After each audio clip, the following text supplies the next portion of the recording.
Cubana chief priest meetings with Nigeria's president and vice president. A cultural and political statement.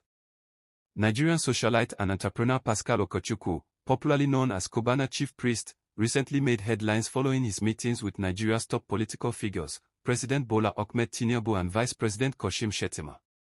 Cubana chief priest shared a video on his Instagram page showing him kneeling before Vice President Shettima during a courtesy visit. Simply captioned, "Papa."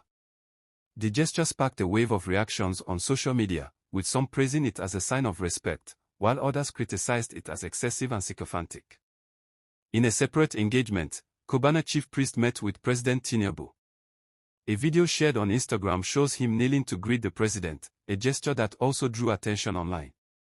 The public's response to Cubana chief priest's actions has been mixed. While some view his gestures as expressions of humility and respect, others perceive them as attempts to curry favor with political leaders. The debates highlight the complex interplay between celebrity culture and political engagement in Nigeria. For many, these gestures were simply acts of respect. But for others, especially within his ethnic group, the Igbos, these actions raise deeper questions about cultural identity and political ambition. Among the Igbo people, kneeling is not traditionally a sign of respect, unlike in Yoruba or northern Nigerian cultures. The Igbo ethos is rooted in egalitarianism and personal dignity, where even kings are expected to rule more by consensus than command. This cultural backdrop makes Cubana chief priest public kneeling striking and, to some, uncomfortable. It runs contrary to the proud stance many Igbo people maintain, that they bow to no man, regardless of status. This has led to criticism online, with some accusing him of abandoning cultural values or engaging in sycophancy. Others, however, argue that humility and strategic positioning are not cultural betrayals but adaptive survival tactics in a political landscape where influence often hinges on proximity to power.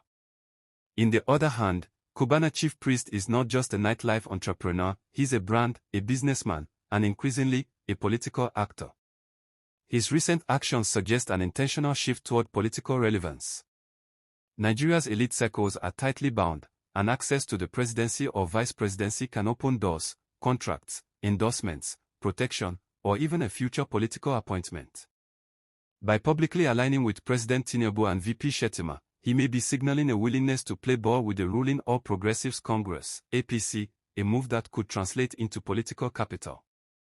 In an environment where influence can mean more than ideology, kneeling may be less about deference and more about positioning.